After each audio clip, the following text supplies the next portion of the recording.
Pierre Michel. Présent. Vincent Alain. Présent. Thomson Valérie. Présent. Bernier Jean-Roger. Présent. Bernard Carré. Présent. Laurent Bruno. Présent.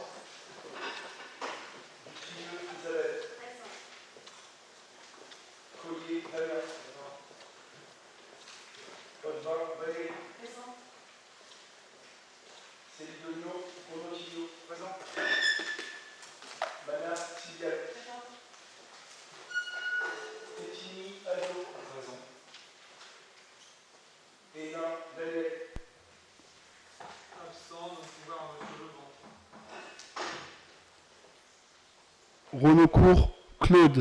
Présent. Bofcop, Francine. Présent. Gondy, Elisabeth. Delbove, Nicole. Asselin, Isabelle. Benguenou, Amar. Bille, Isabelle. Beljouri, Ali. Pires, Martine. Torres, Isabelle. Kenouf, Nathalie.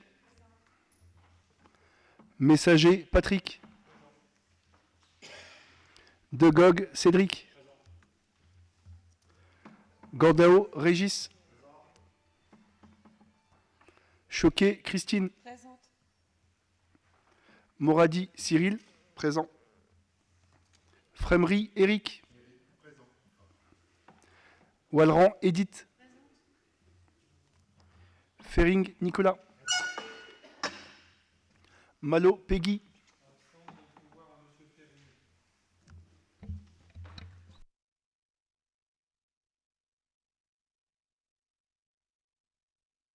Quelques communications.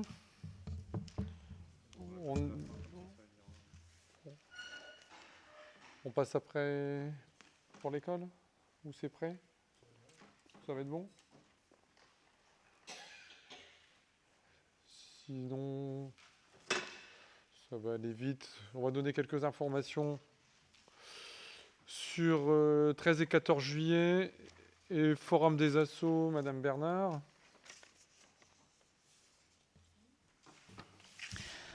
Donc le 14 juillet, on organise quand même une célébration pour fêter la fête nationale. Donc rendez-vous à 11h sur la place Roger Salengro.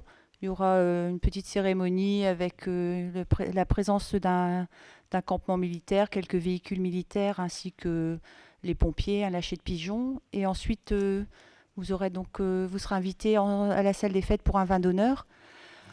Concernant les festivités, vous avez dû chacun recevoir l'information. Donc le 13 et le 14 juillet, nous organisons un cinéma plein air au parc d'Ampierre. Donc c'est bien sûr gratuit. Par contre, il faudra absolument réserver au numéro de téléphone qui est indiqué sur les affiches. Il y aura une petite restauration sur place et un peu d'animation. Concernant le forum des associations, il se déroulera le 12 septembre. Donc cette année, la particularité, c'est qu'il se déroule que sur l'après-midi. Donc à partir de midi, ouverture du public. Il y aura des animations, bien sûr, comme d'habitude. Mais ce qui change aussi, c'est qu'à 19h30, il y aura une animation, un podium musical. Ensuite, le vidéo mapping initialement prévu après les jardinades se fera donc ce jour-là. Et un embrasement du château, un petit feu d'artifice, un petit spectacle pyrotechnique pour finir la soirée. Voilà. Merci. On va pouvoir attaquer donc une présentation sur la réhabilitation, extension de l'école Tavernier. Donc c'est Monsieur Chahine, architecte, qui a été mandaté pour cette réhabilitation et extension. Et donc c'est lui qui va vous faire cette présentation. Et puis bien évidemment, après, vous aurez tout loisir de poser des questions si nécessaire. Donc Monsieur Chahine, je vous laisse le soin de faire cette présentation. Bonsoir à toutes et à tous. Excusez-moi, donc on va pas y arriver, on va pas arriver à voir la 3D. J'avais prévu une 3D pour voir un peu le volume au niveau extérieur. Bon, on a un petit problème technique, mais on va se contenter d'avoir un plan, enfin plutôt des PowerPoint, mais qui est assez précis pour vous permettre d'apprécier l'évolution et l'avancement du projet. Donc ça se présentera en 2 parties. Donc vous avez la première partie, c'est l'existant, tout simplement vous montrer un peu, juste pour vous rappeler un petit peu les ambiances que vous avez actuellement. Donc ce sont des photos de l'intérieur hein, et de l'extérieur. Ensuite, vous avez actuellement ce qu'on appelle un plan masse, c'est un plan de toiture de l'école actuelle. Donc vous avez tout en bas, vous avez la rue des voilà, derrière la haie. Et juste à votre gauche, vous avez ce qu'on appelle la ruelle des écoles. Donc c'est une petite ruelle hein, qui fait un accès d'environ 1 mètre, 1 mètre 20 actuellement. Hein. Donc ce que vous voyez, c'est actuellement.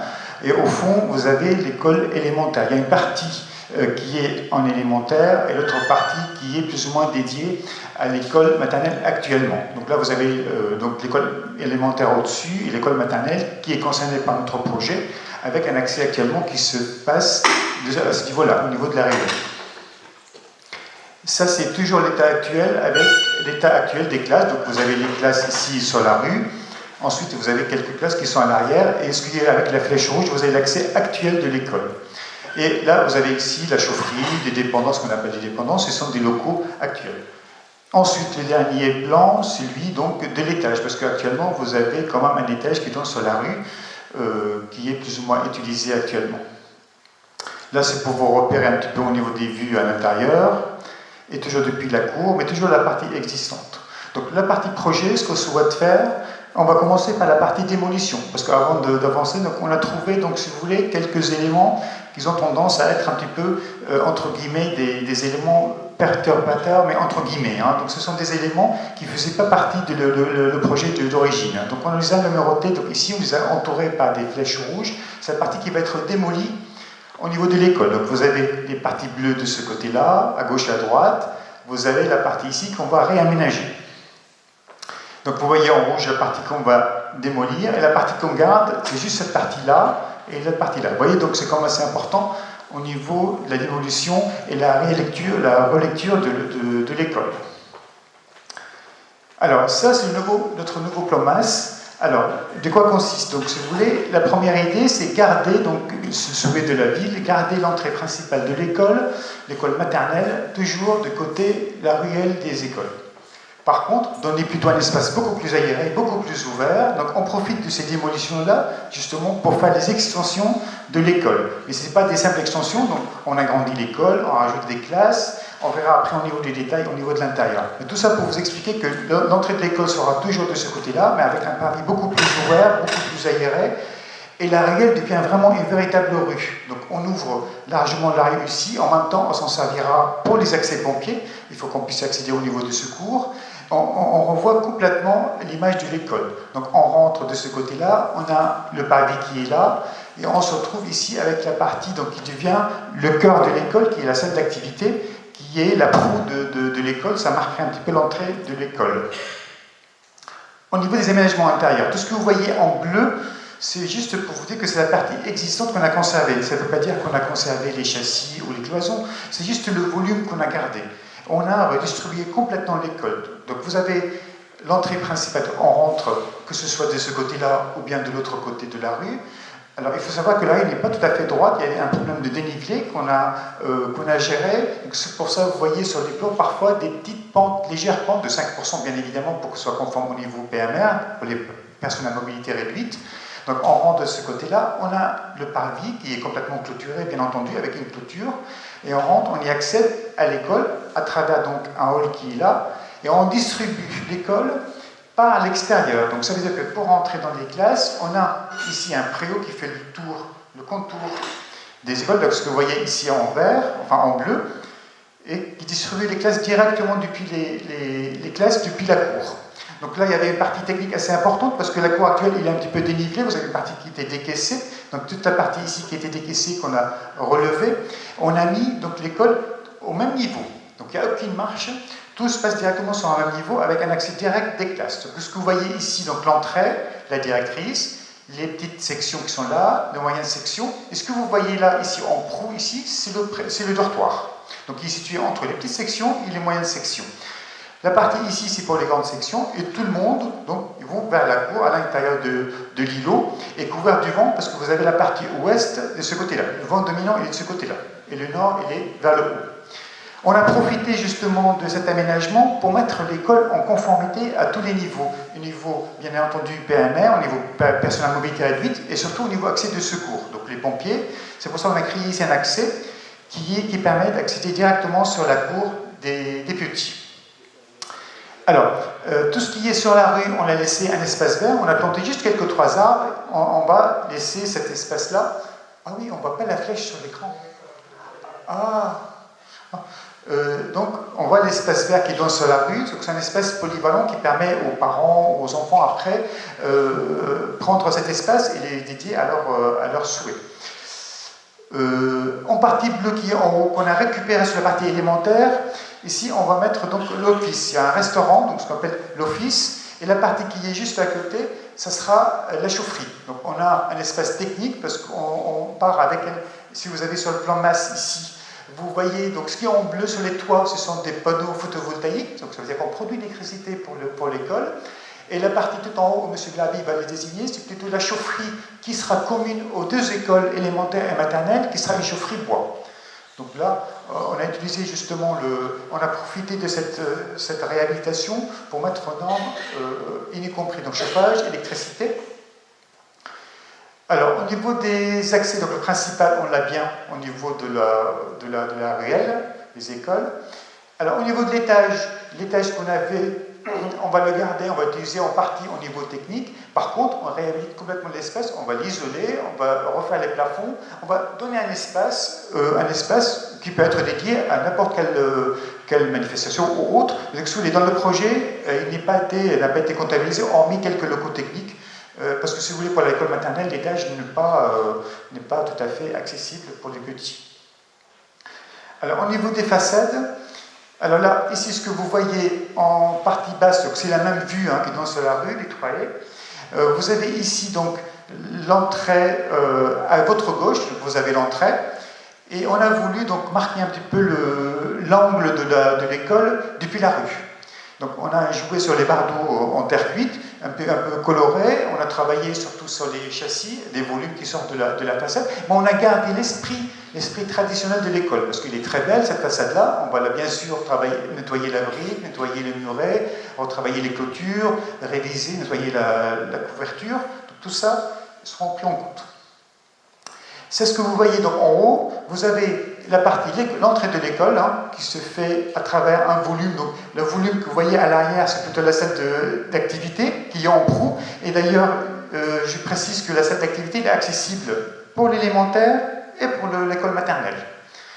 Alors, ce que vous voyez en haut, c'est la façade qu'on ne verra jamais, parce que la ruelle est tellement petite, mais vous avez quand même un développé de façade qui est assez coloré, qui mène vers le parvis et l'entrée de l'école. Donc ce que vous voyez en rouge au fond, enfin plutôt terre de Sienne, voilà, avec le nom de l'école, on a la salle d'activité, et ce qui est en bleu, vous voyez donc les classes des petits et le bureau de la directrice, et à l'extrémité, vous avez le dortoir. Alors ça, ce sont des coupes sur le volume. Là, on voit ici en bas à droite, c'est l'office. Donc, comme le terrain descend, on a l'office qui est réaménagé pour les petits, mais on passe avec une rampe. Oh, pardon. Et à la fin, on a la surface. Donc, juste pour vous montrer qu'au départ, on était à 640 mètres carrés avec un préau de 10 mètres carrés. Et on arrive quand même à peu près 1000 mètres carrés au niveau de l'école et un préau qui fait 160 mètres carrés. Donc, ce sont des larges préaux qui couvrent les enfants de la pluie, qui fait le pourtour de l'école. Voilà, donc c'est dommage qu'on n'a pas pu regarder la 3D. Alors, je vais juste revenir quelques instants sur le plan. Donc, ce que vous voyez ici, là, au niveau de... Voilà, excusez-moi, M. Fabius. Alors, juste pour vous expliquer, ici, c'est la salle d'activité que vous voyez ici. Donc, on arrive ici, on emprunte une légère pente, à peu près 44%, on arrive, on a le hall qui est là, les sanitaires pour le petit, parce que si ils ont besoin le matin, avant d'aller dans les classes, il y a des sanitaires accessibles aux petits. Le bureau de la directrice qui visualise les accès extérieurs et le hall. Ensuite, si sa classe, directement rattachée à son bureau pour la directrice. Et là, on retrouve donc les petites sections, la tisanerie et tout le dortoir que vous voyez en barre d'eau terre cuite qu'on trouve depuis la rue, ici. Et là, ce sont des classes pour les moyennes sections. Et chaque classe, donc pour les 2 classes, on a des sanitaires intégrés au milieu, avec de l'archivage, le travail sur les casiers, etc. La salle des profs qui se trouve ici. Et là, c'est un accès technique, mais qui sert en même temps pour les pompiers. Donc, c'est un accès technique pour les ventilations, pour les profs en dehors de l'école, de l'accès principal. Et ensuite, on retrouve les 2 classes des grandes sections. Donc, les enfants, pour aller manger, ils font ça, ils empruntent cette petite pente et accèdent directement sur l'office qui se trouve tout en haut, qu'on a récupéré sur une classe existante. Et là, ce sont des locaux techniques, et c'est ce que je disais tout à l'heure, l'accès principal pour les pompiers. Voilà.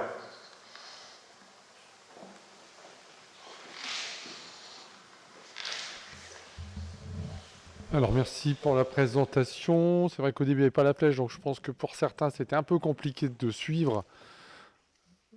L'important aussi c'est de rappeler qu'on met en place dans le cadre contexte environnemental, il y aura donc une chaufferie bois qui sera commune avec l'école de Gaulle, en sachant qu'on vient d'apprendre que l'éducation nationale a pour projet de faire un groupe scolaire pour la prochaine, pas cette rentrée scolaire-ci, mais la rentrée scolaire 2021. On va avoir un groupe scolaire entre l'école élémentaire et l'école maternelle. Sur site, on aura donc une micro-cantine qui permettra aux maternelles de manger sur place. Et il y a un aménagement aussi spécifique au niveau des dortoirs, selon la volonté de la directrice qui était encore présente jusqu'à cette année, et en sachant que de toute façon, lors des discussions de l'aménagement, puisque des endroits où c'est très concomitant avec l'école de Gaulle, la directrice de l'école de Gaulle avait un peu suivi également les préconisations et ce qui allait se faire sur l'école Tavernier, puisque à la prochaine rentrée scolaire, je pense que M. Framery est au courant, pour la prochaine rentrée scolaire, on aura donc une directrice commune pour l'école élémentaire de Gaulle et pour l'école maternelle Tavernier, en attendant donc l'installation officielle d'un groupe scolaire, à moins qu'il y ait des changements d'ici là, mais pour l'instant, c'est la volonté de l'Éducation nationale de former un groupe scolaire. Voilà, j'ai fait un peu le résumé. Le montant des travaux, à l'heure actuelle, c'est toujours en cours de discussion, mais on va être aux alentours de 2,5 millions d'euros de travaux. 18 mois. Les travaux ont été un peu reculés, puisque avec la Covid, tout est un peu décalé, notamment également les travaux de l'école maternelle Jaurès, qui ont pris du retard. Ça veut donc dire que le gros des travaux, en tout cas le début, se fera très vraisemblablement fin d'année, début d'année 2021. Et la totalité des porte-à-cabines qu'on met actuellement sur les écoles en reconstruction, que ce soit sur Jaurès, qui sont des vraies écoles temporaires, la totalité des écoles temporaires, donc porte-à-cabines ou équivalents, seront sur le parking qui est actuellement occupé par une quinzaine de véhicules, mais c'est le seul lieu à proximité de l'école où on peut arriver à mettre autant de porte-à-cabines et pour arriver à sécuriser la totalité des lieux, comme il est demandé de le faire dans le cadre d'un plan Vigipirate qui est toujours en cours. Voilà, pour les compléments d'information que je voulais donner. Y a-t-il des questions spécifiques? L'architecte étant là, technicien de la ville aussi, puisque M. Bellarbier est présent. Bien évidemment, tout ça a été fait en concertation avec le monde enseignant, et je l'ai dit, la directrice, mais les professeurs des écoles et l'inspectrice ont bien sûr été d'emblée mis à contribution pour cette réhabilitation, comme on le fait maintenant depuis de nombreuses années quand on fait les réhabilitations d'écoles. Bon, M. Cheyne, merci pour votre présentation. En communication, encore une petite... Avant de rappeler de signer la fiche de présence et de signer les documents qui sont dans l'accès de la salle des fêtes.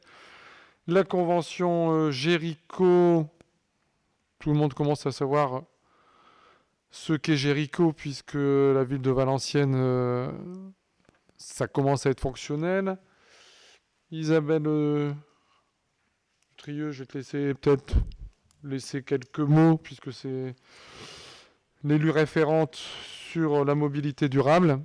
C'est vrai qu'on était déjà un peu en discussion avec eux, mais c'est en train de se préciser. Et je laisse le soin donc à Mme Dutrieux de vous donner les dernières informations. Merci, Monsieur le maire. Donc, Gérico est une start-up des Hauts-de-France, de Valenciennes. Donc, ce sont des trottinettes électriques qui vont arriver sur Onzain. Donc, le fonctionnement, c'est vous téléchargez une application sur votre smartphone.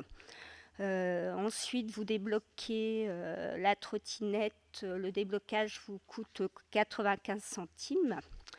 Et par la suite, vous avez différents forfaits. Donc, forfait débutant, forfait éco, forfait XXL, avec des bonus. Les trottinettes sont géolocalisées. Vous avez des emplacements spécifiques pour redéposer vos trottinettes. Et vous avez aussi des blocages sur certains sites zones rouges pour ne pas perturber la circulation dans la ville ou dans les parcs, si c'est au choix de la ville. Tous les soirs, les trottinettes sont ramassées par le service Gérico, sont rechargées. Et vous avez des techniciens qui sont sur la ville pour les réparations si vous tombez en panne ou pour récupérer la trottinette s'il y a un mauvais stationnement, etc. Les trottinettes peuvent être bridées aussi si on juge que les gens n'utilisent pas correctement les trottinettes. Donc s'ils vont trop vite, on peut brider leur système par rapport à l'application. Voilà. Donc c'est en cours. Et normalement, pour la rentrée de septembre, la convention sera signée avec Gérico, avec donc les sites, les parkings, on va dire trottinettes. Il y en aura donc un en centre-ville, vraisemblablement à proximité du pôle d'échange. Il y en aura un autre à proximité de Rubica, puisqu'il y a quand même beaucoup d'étudiants qui vont là-bas, qui utilisent ou leur propre trottinette et qui seraient intéressés. Et c'est vrai qu'a priori, pour l'instant, 50 trottinettes, 100 trottinettes pour le mois de septembre, objectif 200. Et le début de Gérico est plutôt au-dessus des prévisions de cette start-up locale. Voilà en complément d'information. Rien de spécial sur Gérico. Les décisions, il n'y en a pas beaucoup, il y en a 3, 4, 5. Je pense qu'il n'y a pas de questions particulières sur les décisions. Alors on va attaquer donc les délibérations. La première délibération, c'est pour l'avis du conseil municipal sur la dénomination du futur collège. Bon, vous savez tous donc, que le nouveau collège est en cours de construction sur l'avenue Anatole France, sur l'ancien site du collège Anatole France. La principale et les enseignants avaient souhaité qu'il y ait un changement de nom du collège. Et lors donc de la pose de la première pierre, ces sujets avaient été évoqués. Le président du conseil départemental, Jean-René Le Sers, avait donc proposé de lancer une réflexion sur la dénomination avec éventuellement un souhait que ce soit une figure féminine qui soit proposée. Après consultation notamment du conseil municipal des jeunes, de l'équipe du LALP, lieu d'accueil loisirs de proximité, des collégiens, puisque bien évidemment les collégiens étaient sollicités. 3 noms donc ont été proposés au vote. Niki de Saint-Phal, Cécile Novak et les Rochambeau. Et donc, à l'issue des différents scrutins, ce sont donc les Rochambeau qui ont été donc, et qui sont proposés. Donc, les Rochambeau, c'est le nom donné aux conductrices ambulancières de l'unité Rochambeau, qui faisait partie de la 2e division blindée du général Leclerc pendant la Seconde Guerre mondiale. À ce titre, les membres de cette unité ont participé, entre autres, à la campagne de Normandie et à la libération de Paris. Le conseil d'administration du collège Jules Ferry a validé à l'unanimité ce choix. Et donc, le président du conseil départemental demande l'avis maintenant du conseil municipal. Y a-t-il des interventions? Pas d'intervention, on passe au vote. Qui vote contre? Abstention. Vote également à l'unanimité. La 2e délibération C'est pour la commission communale des impôts directs, CCID. C'est la désignation des personnes appelées à siéger. Il y a eu un accord pour qu'il y ait une répartition sur les 16 titulaires et les 16 suppléants.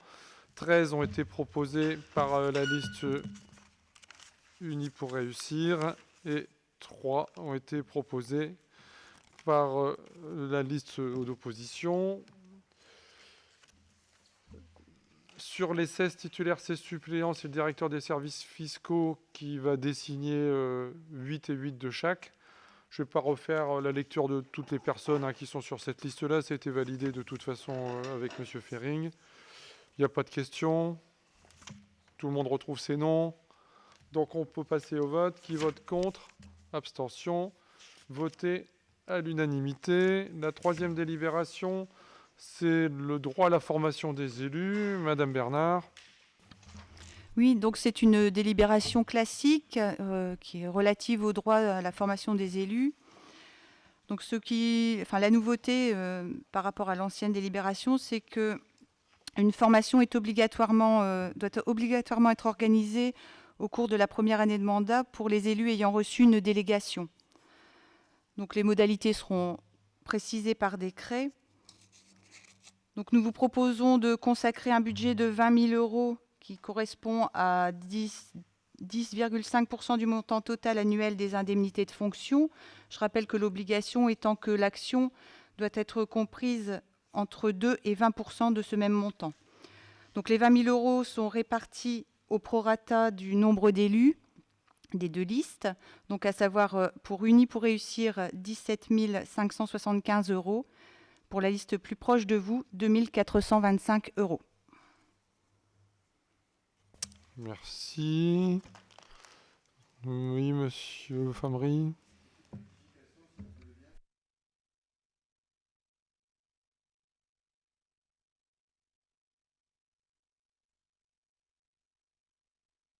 Oui, oui. Oui, je veux changer ma ville. Oui, ouais, non, ce sera changé. Il y aura la modification. C'est un mauvais copier-coller par rapport à la précédente délibération de 2014. On passe au vote. Qui vote contre? Abstention. Voté à l'unanimité. La délibération 4, mise en place du forfait mobilité durable pour les agents de la collectivité. Toujours Madame Bernard. Donc cette délibération, en effet, concerne la mise en place du forfait mobilité durable pour les agents de la collectivité qui remplace l'indemnité kilométrique vélo. Donc pour rappel, l'indemnité kilométrique vélo concernait les vélos ou le vélo électrique, 25 centimes du kilomètre pour un maximum de 200 € par an, avec la prise en charge à partir de 1 km du domicile. Et il fallait donc que l'agent utilise ce moyen de transport au moins les 2/3 de l'année, bien sûr avec une attestation sur l'honneur. Donc le forfait à mobilité durable concerne les vélos et vélos électriques, mais aussi maintenant le covoiturage, passagers et conducteurs, un forfait toujours de 200 € à l'année, mais que pour 100 jours par an à utiliser un ou les deux moyens de transport, toujours avec une attestation sur l'honneur. Donc initialement, parmi les moyens de transport qui étaient prévus par la loi, il avait été évoqué l'utilisation des trottinettes, éventuellement aussi du transport public, mais bon, ça n'a pas été retenu dans le décret d'application qui pourra éventuellement être amené à changer. Bien sûr, on s'adaptera au changement. Donc, je rappelle aussi que les propositions ont été présentées en comité technique. Donc voilà. Y a-t-il des questions? Monsieur Ferring. Merci, monsieur le maire. Ce n'est pas vraiment une question, mais c'est juste pour revenir là. L'indemnité kilométrique vélo, c'est très bien. Sauf que souvent on se pose la question comment ils vont faire. J'avais déjà fait la même intervention l'année dernière quand on avait déjà évoqué une délibération précédente. Comment ils vont faire pour pour voyager, se transporter en toute sécurité. Parce que on le voit bien, je vais prendre l'exemple de ce qui s'est passé un petit peu avant l'échéance électorale. Bon, je rappelle quand même que faire des logos de vélo sur le sol, c'est pas un aménagement cyclable, c'est juste de la peinture. Donc la sécurité des cyclistes, c'est quelque chose qui me semble assez important. Il y a des exemples sur l'agglo, ça commence à arriver. C'est le cas de Marly qui a ouvert une piste cyclable. Quand vous prenez l'exemple de la voie qui se trouve entre, je ne sais plus le nom de l'avenue, mais qui amène jusqu'au stade du Hainaut, qui est très bien sécurisé également. Il y a des très beaux exemples. Je sais que des efforts sont faits. J'espère qu'on pourra, nous également, faire des efforts lors de différents aménagements urbains qui vont avoir lieu sur notre commune en respectant les dispositions de la loi LOR. Et puis il y a une explication aussi au fait qu'on pourrait de plus en plus utiliser le vélo. C'est par exemple le maillage. Je vais prendre un exemple simple. Alors rien de particulier, mais je prends l'exemple de Madame Asselin, par exemple, des conseillères déléguées à la sécurité routière lors du mandat précédent. Alors c'est pas parce que vous avez une magnifique voiture, Madame Asselin, mais c'est parce que justement vous occupez ce poste. Si vous allez d'un point A à un point B en voiture, c'est parce que vous savez que vous pourrez vous rendre au point B en toute sécurité et parce que le maillage est total. Qu'en vélo, c'est pas toujours le cas. Moi, quand je veux prendre mon vélo, par exemple, j'avoue, ça m'arrive pas tous les jours, mais il y a des raisons. C'est parce que je sais que j'arriverai pas forcément au point B sans encombrement. Et c'est là-dessus qu'on doit travailler pour permettre de développer ce genre de transport. Je vous remercie. Vous oubliez de rappeler, Monsieur Fering, c'est que les aménagements que vous nous évoquez, ce sont des voiries qui ont été refaites complètement. La voirie de Marly, elle est toute récente, faite par l'agglo, réaménagement complet, il n'y avait pas de voirie. Donc les voiries qui sont refaites complètement, les boulevards que vous parlez au niveau de Valenciennes, même chose, ce sont des travaux qui ont été effectués par l'agglo. Tout est refait de porte à porte. Donc sur les départementales, les voiries, si elles doivent être refaites, le département doit bien évidemment y participer. Il y a d'ailleurs une délibération qui évoque les sécurisations. Aujourd'hui, si on veut sécuriser complètement et donc mettre un espace libre entre les piétons, les vélos et les voitures, c'est un peu compliqué. Donc ça veut donc dire qu'il faut refaire l'avenue complètement. Je ne suis pas sûr que nos commerçants seraient tout à fait d'accord pour qu'on explose l'avenue, qu'on empêche la circulation, compte tenu du contexte général. Mais il y a quand même eu donc quelques aménagements. Alors mettre une peinture sur la route, ça permet quand même de se rendre compte qu'il ne faut pas oublier qu'il y a des cyclistes. Mais je connais des Anzinois ou des Valenciennois qui viennent travailler en mairie d'Anzin, ou inversement, qui viennent de Valenciennes à Anzin en vélo malgré tout, ou en trottinette, même si la trottinette ne rentre pas dans cette délibération. Donc il y a des aménagements qui ont été faits en partie, qui ont été resécurisés. Il y a un programme, un plan vélo qui va être mis en place, qui est déjà mis en place par le département, mais qui reste assez confidentiel. L'agglo travaille aussi sur un plan vélo, et nous travaillons également sur un plan vélo, puisque c'est une des missions qui était confiée à Madame Dutrieux pour ce mandat, et en sachant qu'on malheureusement, on ne va pas pouvoir mettre une barrière entre guillemets infranchissable sur tous les axes routiers que l'on a aujourd'hui pour faire un partage vélo-voiture. Des configurations qui sont les nôtres en milieu urbain rendent la problématique un peu difficile. Mais il y a déjà eu des améliorations qui ont été faites sur le dernier mandat. Mais on s'était aussi engagé à trouver une amélioration sur la mobilité douce, chose qui sera mise en place en fonction de l'évolution des requalifications de voirie. Sur la rue du Commandant Fabry, il y a une grande partie qui est sécurisée pour les vélos, par exemple, avec la boucle UNESCO. Donc ça, c'est nouveau, ça date d'il y a une petite année. Donc quand on peut le faire, on sécurise au maximum, mais il faut bien avouer qu'il y a quand même 90% des routes où... Déjà pour passer en voiture seule en sens unique, on a parfois déjà c'est un peu limite.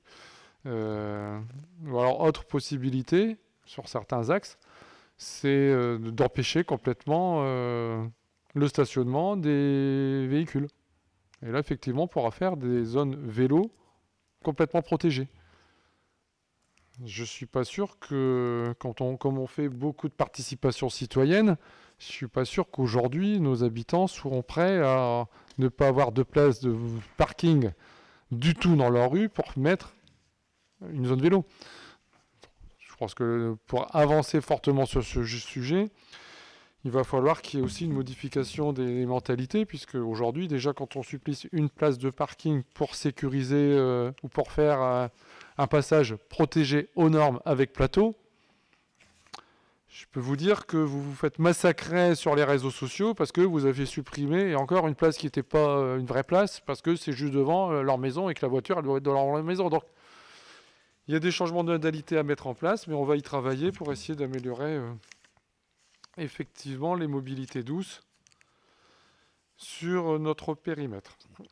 On passe au vote. Par contre, je tiens à signaler qu'il y a eu des aménagements qui ont été faits pour le personnel qui vient ou en mairie ou dans des locaux qui appartiennent à la mairie pour pouvoir positionner les vélos en toute sécurité. Je pense notamment au parking de la mairie où maintenant ils ont une clé, ils peuvent accéder à un badge, ils accèdent au parking avec une sécurisation. Il y a d'autres secteurs où effectivement ces moyens de locomotion peuvent être rentrés dans les locaux ou à proximité avec des barres spécifiques pour sécuriser les vélos qui y sont positionnés. On passe au vote. Qui vote contre? Abstention.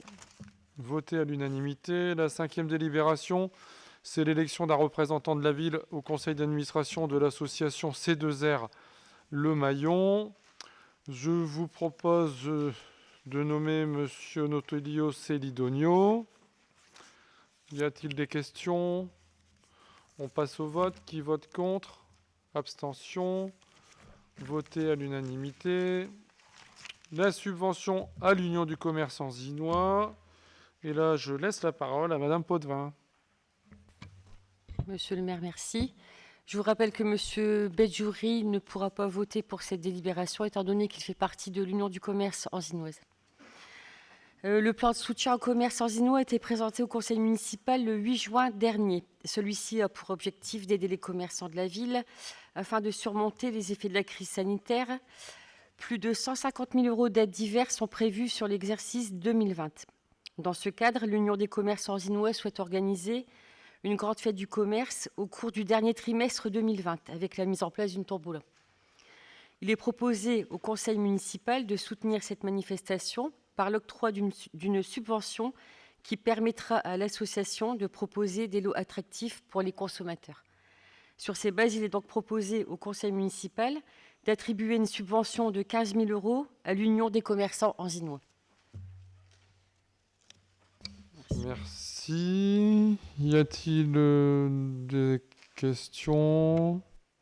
Donc, bien sûr, il y a un travail partenarial qui est fait entre les élus, les techniciens et puis les commerçants et les membres de l'Union du commerce.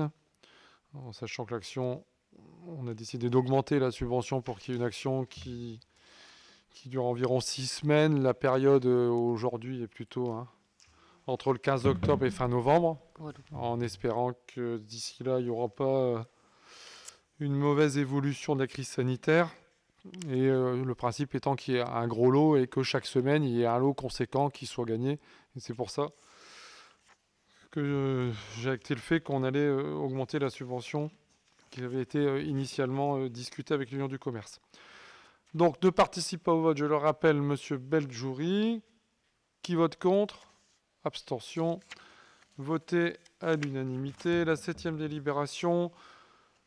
Contrat de ville 2020, c'est l'action médiation sociale et énergie d'interface. Monsieur Celidonio. Monsieur le maire, merci. L'association Interface propose au titre de la programmation du contrat de ville 2020 d'accompagner des ménages anzinois dans leur démarche du quotidien.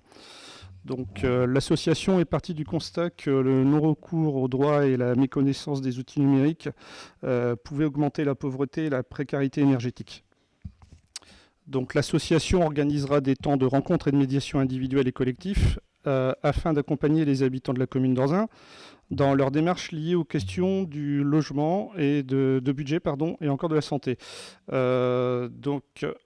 Cette action est labellisée PCB, donc point conseil budget par l'État, dans le cadre de la loi pauvreté.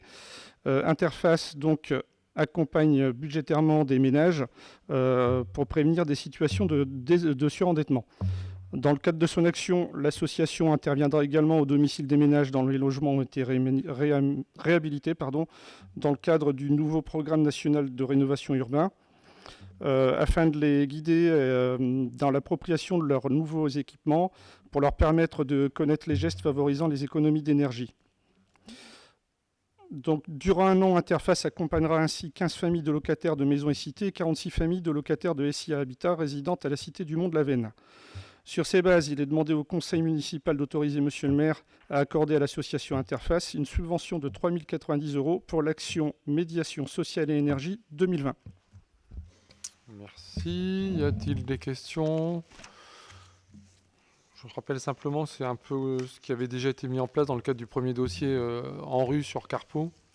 Et donc pour continuer à aider donc, les habitants quand il y a des réhabilitations, on propose de le faire cette fois-ci donc sur la cité du Mont-de-la-Veine, dans le cadre du dossier IT de réhabilitation complète du quartier qui est en train de se finaliser. On passe au vote. Qui vote contre? Abstention. Voté à l'unanimité. La 8e délibération, toujours politique de la ville, démocratie participative. Donc là, c'est Anzin Start-up de l'innovation sociale. Monsieur Levent. Merci, monsieur le maire. L'action Anzin Start-up de l'innovation sociale porte l'objectif de soutenir des projets initiés par des habitants, organisés ou non en association dans le cadre d'une démarche de développement social du territoire. C'est un levier pour l'engagement des habitants dans la vie de leur quartier et de leur commune. C'est une action qui vise à confier la gestion d'une enveloppe financière à un collectif d'habitants composé en comité de gestion afin de développer des actions citoyennes qui visent à apporter des solutions efficaces à des problèmes tels que l'isolement des personnes, la citoyenneté, l'illettrisme, le cadre de vie, l'environnement. Ce sont des thématiques qui sont imposées par la région, il y en a 10, notamment l'insertion numérique, l'innovation sociale, transition énergétique, écologique, la création et la valorisation des circuits courts, la lutte contre l'isolement, l'illettrisme, l'échange des savoirs, la valorisation et la découverte du patrimoine et de l'histoire locale. En s'y impliquant, les Anzinois peuvent faire l'apprentissage des règles, des droits et des devoirs attachés à la gestion de l'argent public. Ils participent à des projets d'intérêt collectif et donc contribuent au débat public. Donc cette action est portée administrativement par le Conseil citoyen. Le plan de financement habituel est une subvention de la ville et en complément une subvention, qui est complémentaire d'une subvention sollicitée auprès de la région. Compte tenu des délais de paiement de la région, il est demandé donc au conseil municipal de bien vouloir accorder la subvention globale donc, de 15 000 € qui concerne donc les 4 500 au titre de la participation ville et les 10 500 au titre de la région en avance donc, pour que le conseil citoyen puisse continuer à développer ces belles actions avec l'aval du comité de gestion. Et à réception, bien évidemment, de la subvention de la région, le conseil citoyen s'engage à rembourser l'avance qui est faite par la ville. Donc, je vous demande donc d'accepter cette délibération. Merci. Je pense qu'il n'y a pas de questions. Délibération classique. Qui vote contre? Abstention. Voté à l'unanimité. La 9e délibération, on revient sur le contrat de ville 2020. C'est l'action Agir du CAPEP. Monsieur Célidonio. Alors pour rappel, Madame Delboeuf ne pourra prendre part au vote parce qu'elle fait partie du conseil d'administration du CAPEP. Donc, au titre de la programmation du contrat de ville 2020, le CAPEP met en œuvre une action qui est dédiée au développement des parcours d'insertion sociale et professionnelle. Le comité d'action pour l'éducation permanente accompagne les personnes les plus éloignées de l'emploi en travaillant sur des problématiques individuelles et en mobilisant les potentiels. 2 types d'ateliers seront proposés. Un premier qui sera en lien avec les problématiques individuelles qui ont été repérées et un deuxième qui sera axé sur la construction et la mise en œuvre d'un projet collectif visant à valoriser les compétences. En 2009, cette action a permis d'accompagner 67 Anzinois qui sont en majorité issus des quartiers prioritaires. Les objectifs généraux de l'action sont donc de réaliser un diagnostic individuel des besoins en accompagnement autour des problèmes d'insertion, d'identifier et de lever les freins à l'emploi qui pourraient exister, d'améliorer l'insertion socio-professionnelle par l'organisation d'ateliers à thème sur des problématiques qui freinent l'accès à l'emploi, comme par exemple l'accès au numérique, au droit, l'image de soi, l'expression autour de la culture, de la santé, etc. Et donc, un des objectifs également est d'encourager l'émancipation culturelle et de permettre l'acquisition de compétences transversales et améliorer l'insertion socio-professionnelle. Sur ces bases, il est demandé au conseil municipal d'autoriser monsieur le maire à accorder au CAPEP une subvention de 10 500 € pour l'action Agir 2020. Merci. Même chose, y a-t-il des questions? Délibération classique également. Je rappelle, donc Madame Delbove ne participe pas au vote. Qui vote contre? Abstention. Voté à l'unanimité. Et nous attaquons les affaires financières. On commence par la cité éducative, convention financière avec la ville de Valenciennes. Monsieur Coyer. Merci Monsieur le maire. Lors du dernier conseil, donc, nous avons pu voir dans le détail le projet innovateur de cité éducative. Et donc cette présente délibération a juste pour but d'autoriser Monsieur le maire à signer la convention avec la ville de Valenciennes, tout simplement. Je rappelle que dans le détail, donc, la totalité du plan d'action est financée par l'État, que la ville d'Anzin, en tant que porteur du projet, perçoit la totalité des subventions État sollicitées et qu'elle restitue la quote-part qui revient à Valenciennes. La ville d'Anzin s'engageant à son niveau à présenter un état détaillé des dépenses et des recettes au plus tard durant le premier trimestre qui suit l'année en cours. Merci, je pense qu'il n'y a pas de questions non plus. On passe au vote. Qui vote contre? Abstention. Voté à l'unanimité. La 11e délibération, c'est l'abrogation du règlement intérieur relatif au marché public. Monsieur Coyer. Oui, donc je vais faire simple. Donc le but de cette délibération, c'est d'abroger effectivement le règlement intérieur qui était toujours en vigueur et qui avait été voté par une délibération du 13 avril 2004. Et donc c'est de se référer dorénavant pour les passations futures au code de commande publique qui est efficace, qui était en vigueur depuis le 1er avril 2019. Alors, pour repréciser, pour que vous ayez peut-être quand même une notion des montants qui correspondent, en fait, donc il y a un décret qui a relevé le seuil sur les marchés publics dispensés de publicité, notamment paru au journal officiel le 13 décembre 2019. Donc, ce décret relève le seuil de dispense de procédure pour la passation des marchés publics à 40 000 € hors taxe pour tout ce qui est fourniture et services pour les travaux, publicité libre ou adaptée jusqu'à 89 999,99, publicité au BOAMP ou dans un JAL, fourniture et services de 90 000 à peu près 214 000 €. Pour les travaux, c'est de 90 000 à 5 350 000. Et ensuite, c'est des marchés européens à partir de 214 000 € pour fourniture et services et 5 350 000 pour les travaux. Donc en fait, on supprime le règlement intérieur qui était plus contraignant que les nouvelles mesures qui étaient mises en place pour simplifier aussi notre service, l'activité du marché public et nos services qui permettra d'avoir des mesures plus simples pour accélérer aussi les procédures et limiter des procédures qui étaient parfois un petit peu longues et compliquées et qui n'avaient pas lieu de mettre en place maintenant. Il n'y a pas de questions. Qui vote contre? Abstention. Voté à l'unanimité. La 12e délibération. On revient justement sur appel à projet pour la sécurisation des routes en agglomération. Monsieur Coyer. Alors, le département a adopté en novembre 2019 un nouveau fonds d'accompagnement des communes et des groupements de communes pour réaliser des aménagements de sécurité sur les routes départementales à l'intérieur des agglomérations.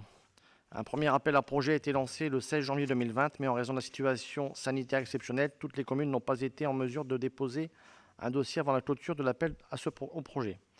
Toutefois, la ville d'Anzin souhaite répondre à cet appel à projet et propose donc la réalisation des travaux suivants, à savoir donc sécurisation des carrefours de la rue du Soldat Beaulieu au niveau de la place Roger Saint-Langros, de l'avenue des Sports et de la rue Émile Basely. Ainsi, afin de favoriser la conduite apaisée, des îlots seront implantés à proximité des carrefours et des passages protégés.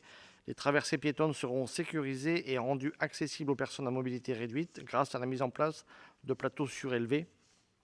Enfin, de nouveaux passages protégés seront créés au niveau des carrefours dans le respect des normes d'accessibilité. Vous avez donc là le détail. Et donc on sollicite donc l'appel à projet pour une subvention de 65 000 € par rapport à la totalité des travaux escomptés, ce qui représente 40% de subvention. Merci. Là, c'est l'exemple typique pour arriver à sécuriser et faire des voies vélo comme on a notamment en Belgique, il suffit pas d'aller loin, sauf que c'est vrai que sur ce genre de route, la sécurisation est très très très compliquée parce qu'on a déjà une largeur de voirie qui est difficile à gérer. Mais c'est vrai par exemple lorsqu'on ressort de la rue Basely et si on veut tourner à gauche, on se demande toujours si on ne va pas se faire couper en deux. Simplement dire que ce dossier, il existait déjà avant que j'arrive en négociation avec le département. Donc vous voyez la constance qu'il faut avoir pour arriver à un aboutissement sur des sécurisations d'axes. Il y avait eu un accord de principe, puis compte tenu du contexte budgétaire, la validation qui avait été donnée aux alentours de 2013-2014 a été revue compte tenu des restrictions budgétaires qui a été actée par le département en 2015.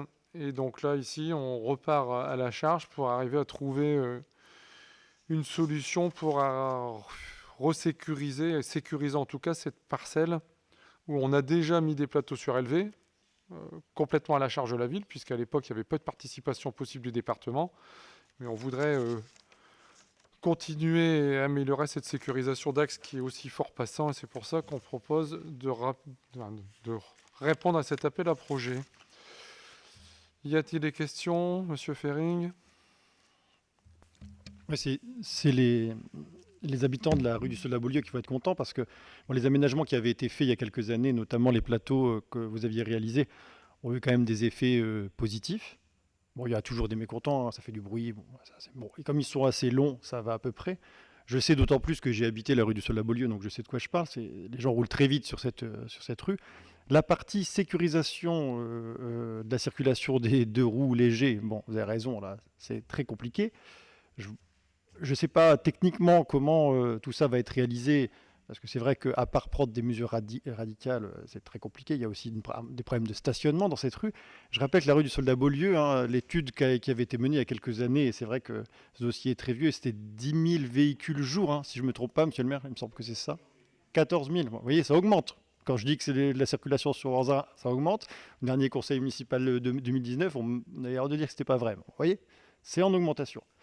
Donc c'est plutôt positif et j'espère que on arrivera à avoir des vrais résultats là-dessus parce que cette rue, c'est une vraie problématique, surtout de la partie qui va de la rue du Mont-d'Anzin jusqu'avant Constant-Moyau, si je ne me trompe pas. Non, avant, il y a encore la rue... Exactement, voilà.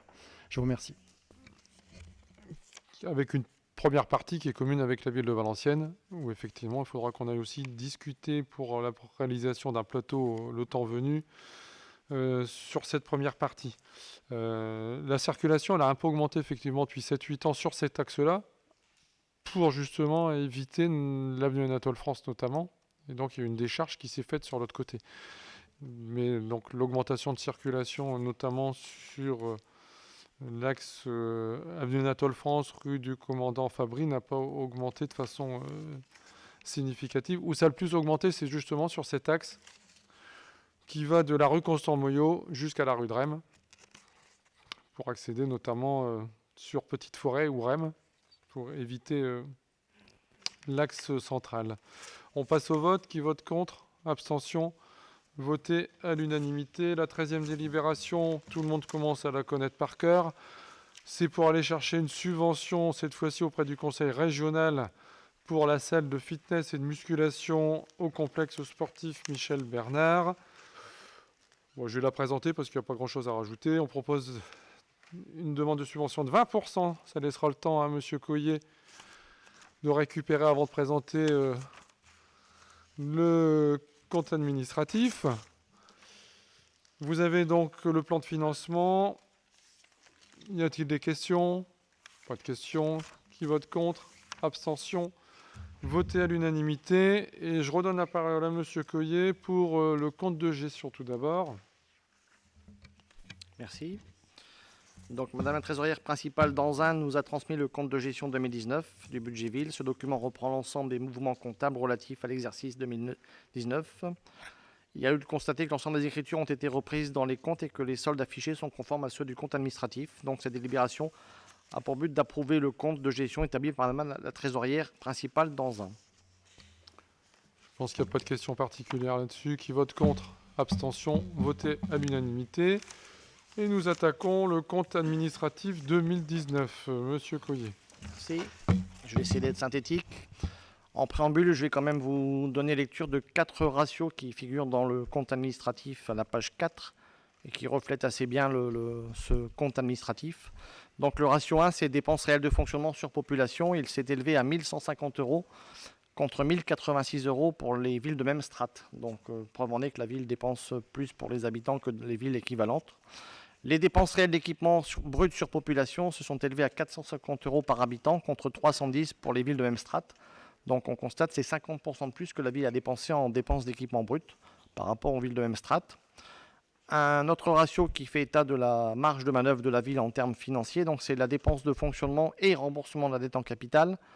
Sur les recettes réelles de fonctionnement, on est à 87%, là où la majorité des villes est à plus de 92%, voire même 95% pour certaines. Donc ça fait état de la marge de manœuvre financière que la ville a par rapport aux autres villes de même strate. Et le dernier encours, le ratio 10, c'est l'encours de la dette sur les recettes réelles de fonctionnement. Il est à 49,48 contre 69 pour les villes de même strate. Donc tous les ratios sont en vert, comme vous pouvez le voir, à ce niveau-là. On va passer donc maintenant un peu plus de présentation de ce compte administratif. Ce qu'il faut retenir, donc, c'est qu'en fonctionnement, les dépenses se sont élevées à 15 654 444 en 2019. C'est 151 000 € de moins par rapport à 2018. Et les recettes donc, de fonctionnement se sont élevées à 18 832 486. Et là, c'est 330 000 € de moins qu'en 2018. Dans le détail, donc la slide 5, les dépenses réelles de fonctionnement. Voilà. On voit que c'est quasiment stable, puisque ça a baissé que de 0,96% entre 2018 et 2019, pour s'établir à 15 654 444, comme je viens de le dire. Donc, dans le chapitre 12 qui concerne les charges à caractère général, les principales hausses, donc au total, il faut savoir que ce chapitre a augmenté de 145 000 € seulement. Les entretiens des bâtiments sont en hausse, de même que l'entretien de la voirie. Le poste de versement des organismes de formation a augmenté aussi. L'alimentation a également augmenté du fait de l'introduction d'un repas bio à la cantine. Le poste électricité a aussi été en hausse. Les contrats de prestations et services ont également été en hausse au niveau de ce chapitre. Néanmoins, il y a quand même quelques baisses. La baisse du poste fourniture d'entretien, le poste entretien des terrains, l'entretien du matériel roulant, la baisse de la maintenance et la baisse des frais de télécommunication. Voilà pour ce chapitre en général. Le chapitre masse salariale, chapitre 12. Donc là, les charges de personnel se sont élevées en 2019 à un peu plus de 10 millions, 10 127 598 contre 10 172 063 €. Donc ça a baissé de 0,44%.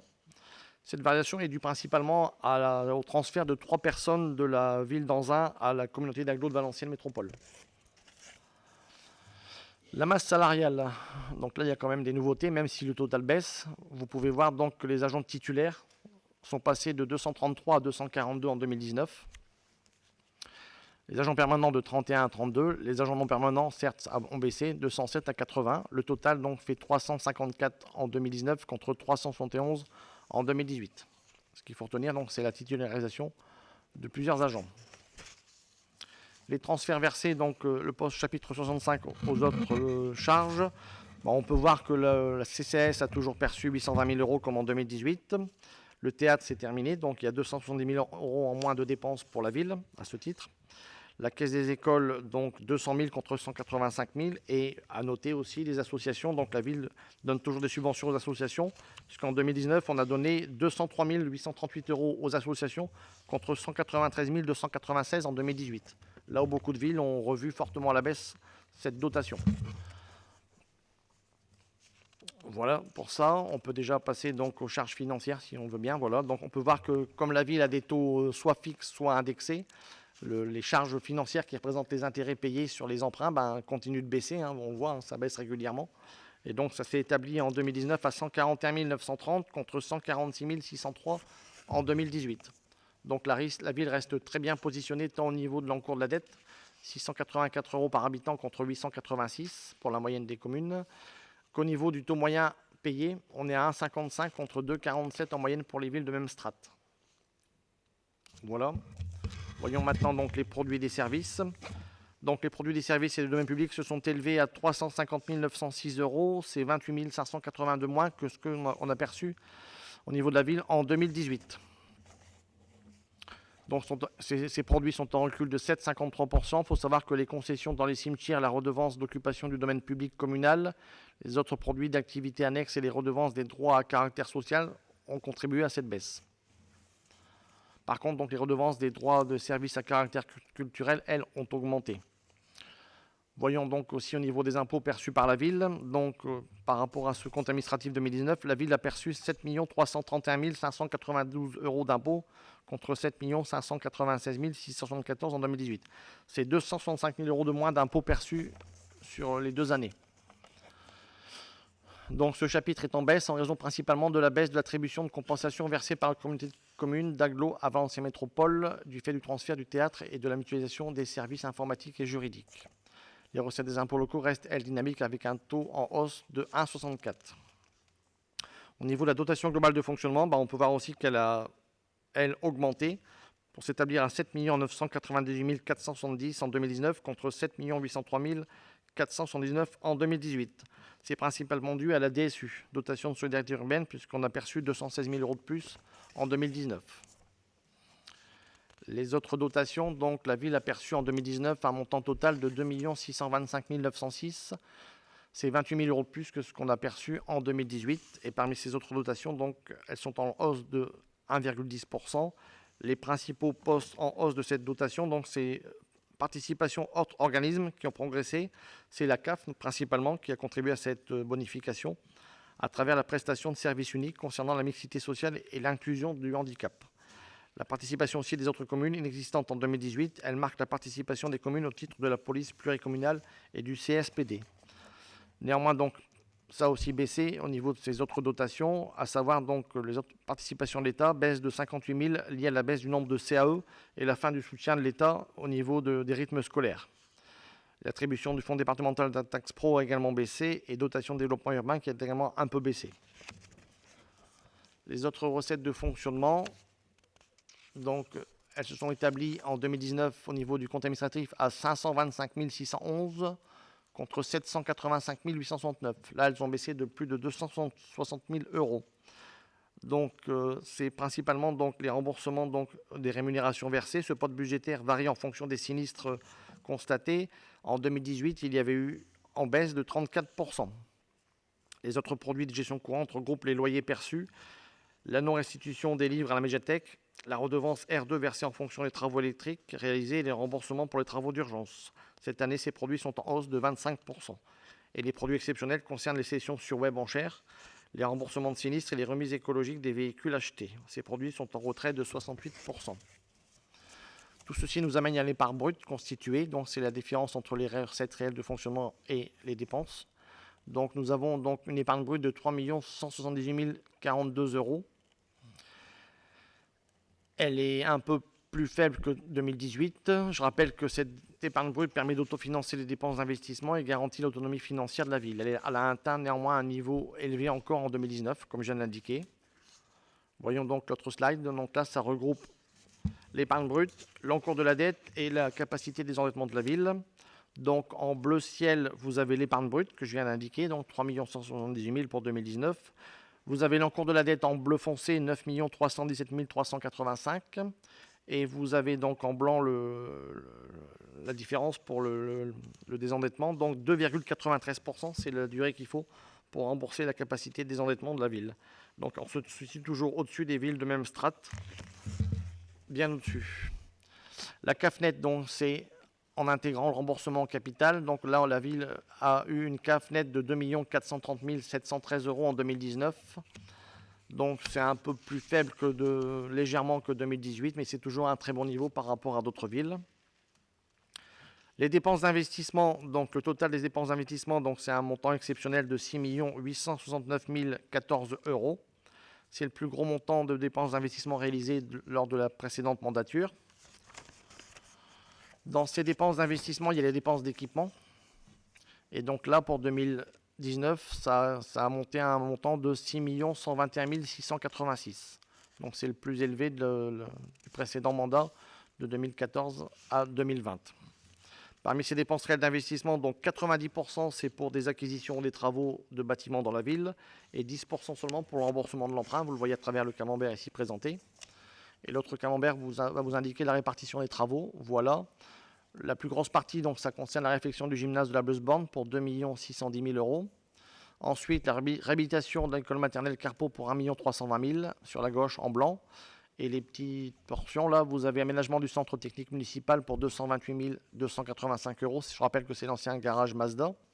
Le terrain de foot Gilliard, donc, pour 43 200 €. Et la réhabilitation de l'école Jean Jaurès, un reliquat pour 390 923 €. Et parmi les autres dépenses d'équipement, il y a les acquisitions foncières et consignations pour 493 346 €. C'est principalement la friche Champion qu'on a régularisé l'achat du terrain. Vous avez encore des travaux dans les bâtiments publics pour 227 534 €. La voirie pour 112 000 € et la vidéoprotection aussi pour 70 000 €. Et l'aménagement toujours donc de terrain et d'aires de jeu pour 55 546 € parmi ces principales dépenses d'équipement. Ceci nous amène donc à voir le taux de réalisation des investissements. Donc il s'élève à 67,27%. C'est un taux très élevé par rapport à ce montant-là. Et donc en synthèse, l'exercice confirme donc le maintien depuis 2014 de l'épargne brute à un très bon niveau avec un montant pour 2019, donc je le répète, de 3 178 042 €. Ces dépenses réelles de fonctionnement n'ont augmenté entre 2014 et 2019 que de 2,56%, alors que les recettes, durant la même période, elles ont augmenté de 11,37%. Ainsi, cette année 2019, grâce à des marges dégagées, aux marges que nous avons dégagées, le montant des dépenses d'équipement s'est élevé à un montant sans précédent depuis donc 2014, comme je l'indiquais précédemment. J'ai fini, monsieur le maire. Merci. Y a-t-il des interventions? Monsieur Fering. Oui, merci, monsieur le maire. Alors, je ne vous en ai pas formulé la demande, mais c'est vrai que ça me revient là maintenant. En voyant le montant du gymnase de la Bleusborn, je comprendrais que vous ne vouliez pas aborder ce sujet puisque je ne vous en ai pas fait la demande, donc il n'y a pas de difficulté, mais je voulais savoir, j'ai cru comprendre qu'il y avait un souci avec le gymnase, notamment sur des défauts au niveau de la livraison, et j'aurais aimé savoir à peu près quand cette réalisation allait pouvoir être mise à disposition des associations. Après, je comprendrais que vous ne vouliez pas rentrer dans les détails, je ne vous ai pas formulé, donc il n'y a pas de difficulté pour moi, mais j'aurais aimé juste savoir si effectivement il y avait une problématique ou pas de problématique. Il n'y a que ça comme question sur le compte administratif?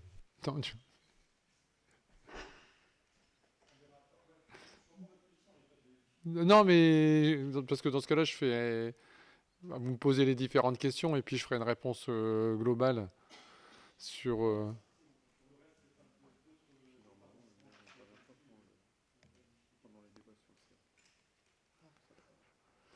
on évoquera peut-être... On l'évoquera à la fin. Parce que c'est vrai que dans le cadre du compte administratif, c'est pas tout à fait le sujet, donc on en touchera un mot éventuellement. Y a-t-il d'autres interventions, monsieur Levent? Merci, monsieur le maire. C'est en qualité de président du groupe Unis pour réussir, donc je vous demande la parole. Chers collègues, vous le savez, l'examen du compte administratif est un rendez-vous important pour le conseil municipal. Il est en effet le révélateur de la gestion du maire. Le compte administratif, c'est l'occasion pour nous, conseillers municipaux, et par extension pour la population, de contrôler et de vérifier si les engagements de monsieur le maire, au moment du vote du budget primitif, ont été tenus. L'exercice, cette année, est un peu particulier, puisqu'il nous revient de voter pour un exercice budgétaire réalisé en 2019, sur le dernier du précédent mandat. Le vote que nous allons effectuer a aussi été précédé par celui des électeurs, qui ont massivement validé la gestion de monsieur le maire et de son équipe. Je remercie monsieur Damien Cloyer, notre adjoint aux finances, pour sa présentation claire des grandes tendances de ce compte administratif. J'associe à mes remerciements le service financier et l'ensemble du personnel pour son professionnalisme. L'enseignement de cet exposé, c'est que les promesses sont tenues. vous avez réalisé le budget conformément à vos engagements. Et ce n'est pas une surprise.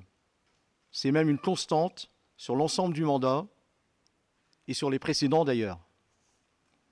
Je ne vais pas reprendre les chiffres exposés par notre collègue, mais nous avons pu constater que les taux de réalisation sont excellents, tant en fonctionnement qu'en investissement.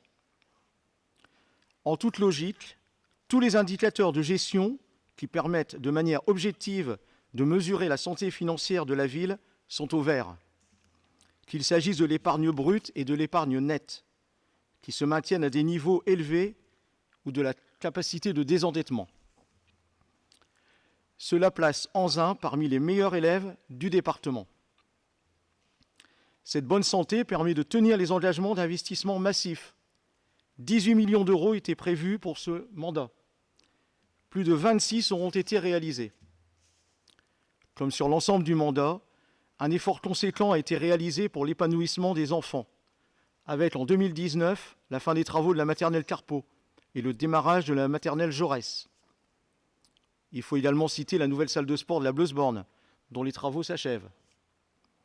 L'amélioration du cadre de vie reste également une priorité, avec la poursuite des travaux de la Cité du Mont-de-la-Veine, la remise à neuf de l'éclairage public ou encore le déploiement de la vidéoprotection. Je pense qu'il faut également rappeler que les tarifs proposés aux Anzinois et les taux d'imposition sont restés inchangés pendant tout le mandat. Rappelez également les nouvelles mesures prises en 2019 pour toujours plus de solidarité, comme la gratuité du kit scolaire pour l'ensemble des élèves d'élémentaire. Je précise aussi que l'année 2019, année électorale, n'a pas été une année de largesse. Les engagements ont été tenus, respectés et lissés tout au long de ces 6 années. C'est important de le préciser. Pour ces raisons, Monsieur le maire, et sans aucune réserve, j'appelle à un vote d'approbation du compte administratif 2019, en tout point conforme à vos engagements. Alors, conformément au CCTP, je vais quitter la salle pour le vote du compte administratif et laisser donc la présidence du conseil à Monsieur Vincent. Monsieur Fering, une petite dernière ? Oui, merci de me permettre. Juste une précision pour Monsieur Levent. Par rapport à la dernière remarque que vous avez faite sur le lissage, j'appelle tout le monde à regarder le diagramme sur justement l'investissement qui est toujours plus fort en fin de mandat. Enfin, c'est un peu logique. Vous regardez 2014, vous regardez 2019, 2013 et 2019. Donc, on ne peut pas vraiment dire que ce soit lissé sur l'ensemble, mais effectivement, bon, après, je n'allais pas, moi, mener à une autosatisfaction puisque j'étais dans l'opposition. Là, ça redevenait presque gênant, à la limite. Mais en tout cas, il n'y a pas de chose particulière à rajouter à ce que vous avez dit. Monsieur Coyer a toujours fait de très belles présentations pendant 6 ans et ça va continuer comme ça et c'est très bien. Si je peux me permettre, effectivement, ça ne m'a absolument pas échappé, bien au contraire. Mais je dirais que ces chiffres étaient conformes à la PPI et c'est absolument pas un coup d'accélérateur donné pour marquer un signal fort aux Anzinois la dernière année, comme dans certaines communes, ça peut être le cas.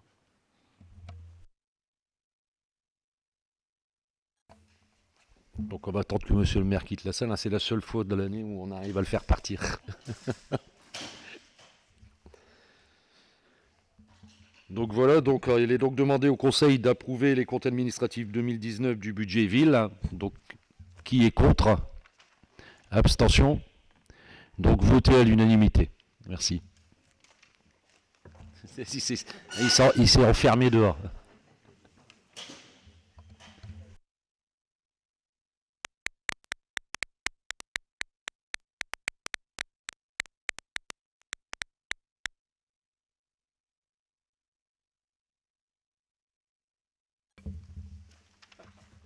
Alors, merci. La 16e. Dernière délibération. Non, 16e. Affectation des résultats, Monsieur Coyer. Avant d'enchaîner sur le rapport sur l'état et l'évolution de la dette en 2019. Donc, ce compte administratif fait apparaître, après intégration des restes réalisés, donc un excédent de la section de fonctionnement de 3 315 440 €. Un besoin de financement de la section d'investissement de 2 746 659 €. Il est donc proposé d'affecter une partie de l'excédent de fonctionnement, soit 2 746 659 en investissement, pour couvrir ce besoin de financement. Et le solde, soit 568 780 €, sera inscrit en fonctionnement à l'article 02, excédent de fonctionnement reporté.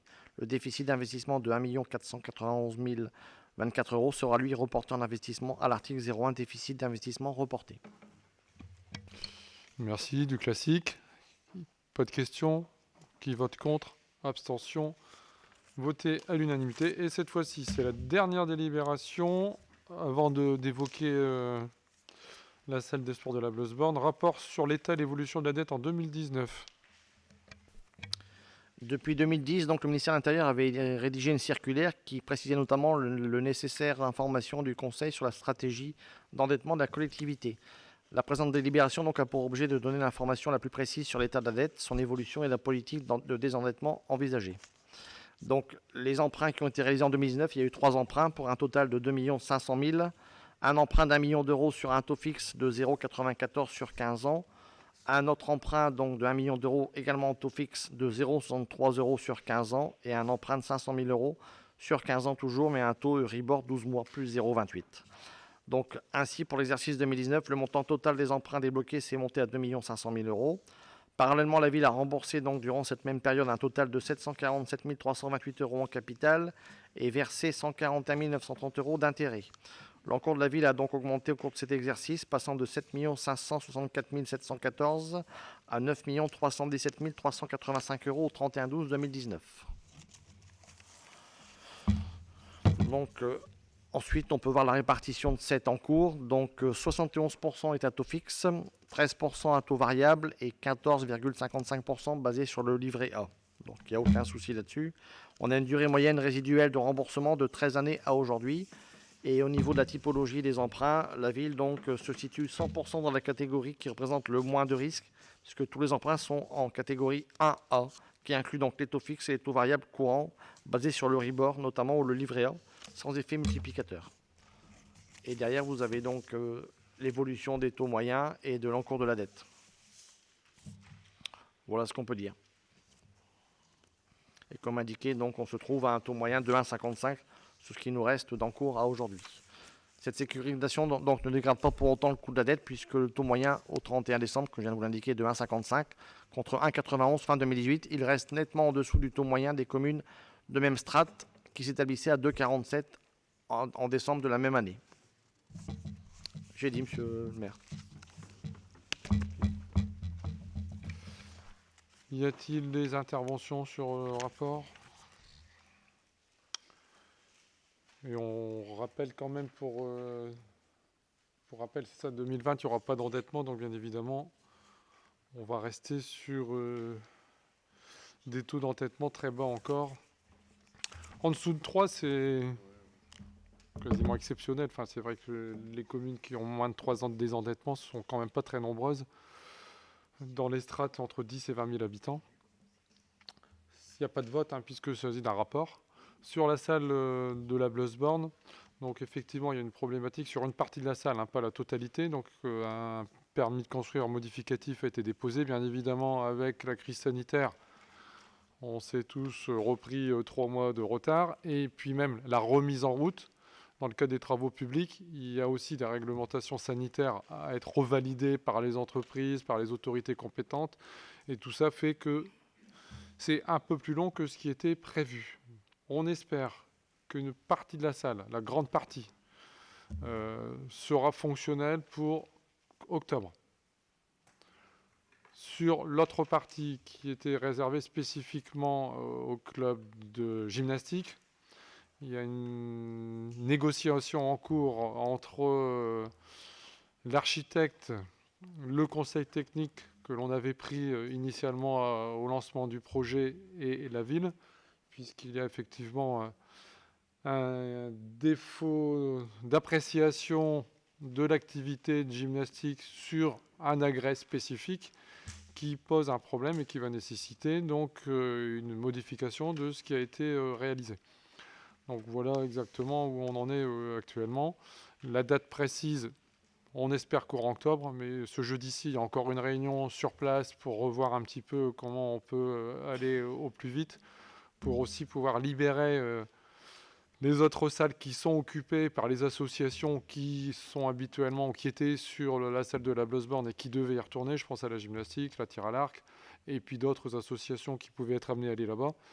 Donc j'espère que pour octobre, on pourra relibérer les autres salles et que tout le monde reprenne un peu d'aisance sur les différentes salles qui sont mises à disposition. En sachant que pour la partie spécifique, heureusement on avait fait à la limite une salle à un tiers. C'est le tiers qui pose problème, donc la totalité de la salle va être utilisable avec les sanitaires et tout ce qu'il faut. Si tout est utilisable, parce qu'on a toujours cette épée de Damoclès sur la tête. Mais on espère donc que pour courant octobre, on puisse utiliser donc la salle de la Blosborn avec tout ce qu'il faut pour la sécurisation de ceux qui iront sur ce site, notamment le dépose-minute pour les bus, enfin tous les aménagements qui sont faits à proximité. Oui, monsieur Fering. Non, mais je voulais juste vous remercier d'avoir répondu parce que vous n'étiez pas tenu de le faire. Voilà. Et bon, après, il n'y a pas de sujet tabou non plus. Les associations, on les avait mises au courant comme quoi qu'effectivement, il y avait une problématique.